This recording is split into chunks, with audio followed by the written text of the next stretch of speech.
going on, guys? It is time for another reaction video, and today I'm going to be reacting to a super quick history of Norway, and it's brought to you by Mr. History. So if you like this video, go check out Mr. History on YouTube and subscribe to their channel. With that being said, let's jump straight into it, see what we can learn about Norway today. Hello everyone, and welcome to... I already like the style of this one.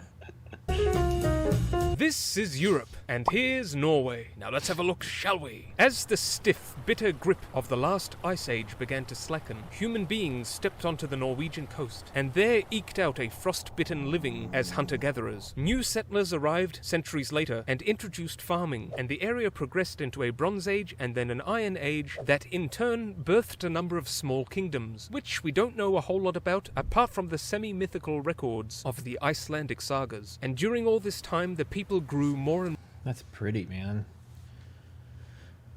God, man, when I react to all these videos of different countries and stuff, it just makes me want to travel more. And it's like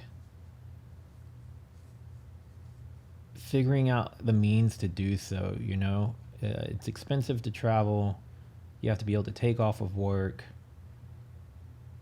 It's just like a rat race sometimes in America. It's like you just work all the time, and not enough time to actually take in life and enjoy it and travel and explore.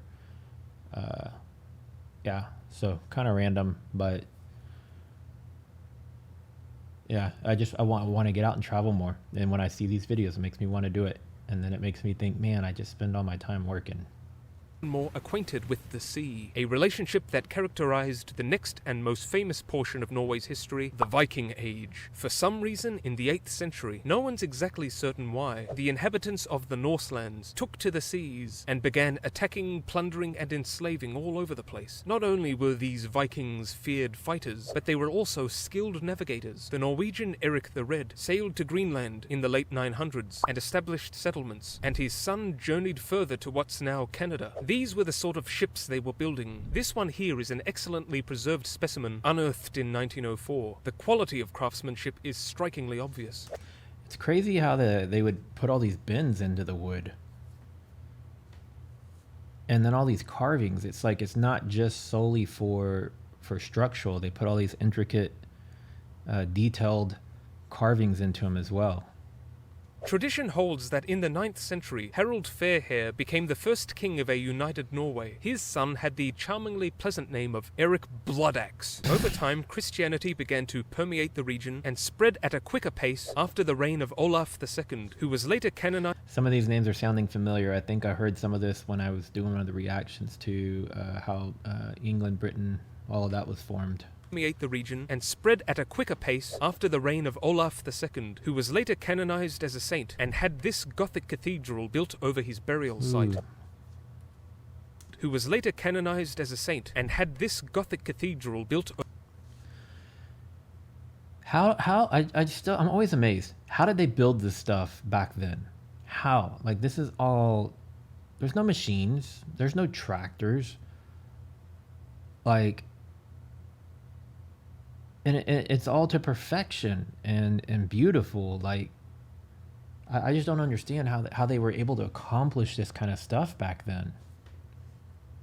Over his burial site. After a tumultuous civil war, the Kingdom of Norway achieved its pinnacle in the 1200s under Håkon IV. The country was decimated by the Black Death in the mid-1300s, and under Margaret I in 1397, Denmark, Norway, and Sweden joined together as the Kalmar Union, in response to the German economic powerhouse known as the Hanseatic League of Merchants, who already had a firm footing in Norway, dominating trade in the city of Bergen. The union lasted till 1523, when Sweden broke away, and thus it became known as Denmark-Norway. Not a very imaginative name, but whatever. Meanwhile, amidst the Reformation, Protestant Christianity succeeded in replacing the Catholic Church in the territory, after being championed by Christian III. Under Christian IV, Denmark-Norway warred with Sweden over geo-economics, and then entered the 30 Years' War over geopolitics. But Christian IV was unsuccessful in his ambitions after losing this battle against the Holy Roman Empire, and so he went back to bickering with Sweden, concerned at that country's increasing power. And what do you think think happened next? I'll give you a clue. It starts with W. That's right. Water skiing. Fun for everyone. No, of course not. Fun for no one except maybe Sweden, who won the war and gained more land. So horrible was this loss for Denmark. Yes, Norway was pretty much just a colony of Denmark at this point, that more non-water skiing attempts at getting the ground back were made, but none of them succeeded. Anyway, in the 19th century, no sooner was Norway freed from Danish rule than it was taken over by Sweden.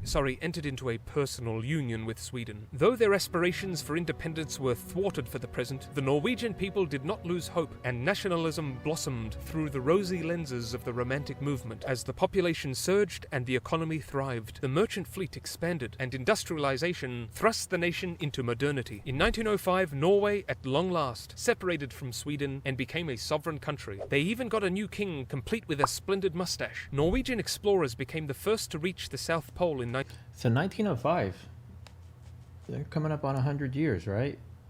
No, what am I thinking? 2005. 120 years, yeah. I didn't realize it was so recent though. King, complete with a splendid mustache. Norwegian explorers became the first to reach the South Pole in 1911, and while Norway remained neutral in World War I, the Second World War saw the Germans invade in April 1940, and the Norwegians were like, "No way!" and the Germans were like, "Yes way!" and took control. After the war, Norway made rapid economic progress, and though it was a founding member of NATO, it chose not to join the EU. Norway today is one of the richest and freest countries in the world, and sits at the very top of the Human Development Index, with a very high quality of life, a very low crime rate, and a socio-economic setup that is the envy of the world. And just to show off some more, it's also really beautiful. And you took the words right from me. It is very beautiful, and I'm actually going to roll it back because I want to see some of these pictures. We're flipping so fast. Again, Norway, if I can't remember if Norway is already on my bucket list or not, but if it's not, it's getting added. The EU. Norway today is one of the richest and freest countries in the world, and sits at the very top of the Human Development Index, with a very high quality of life, a very low crime rate, and a socio-economic setup that is the envy of the world. And just to show off some more, it's also really beautiful. And we can't forget about Norway's accomplishments, the greatness it has produced in the realms of art and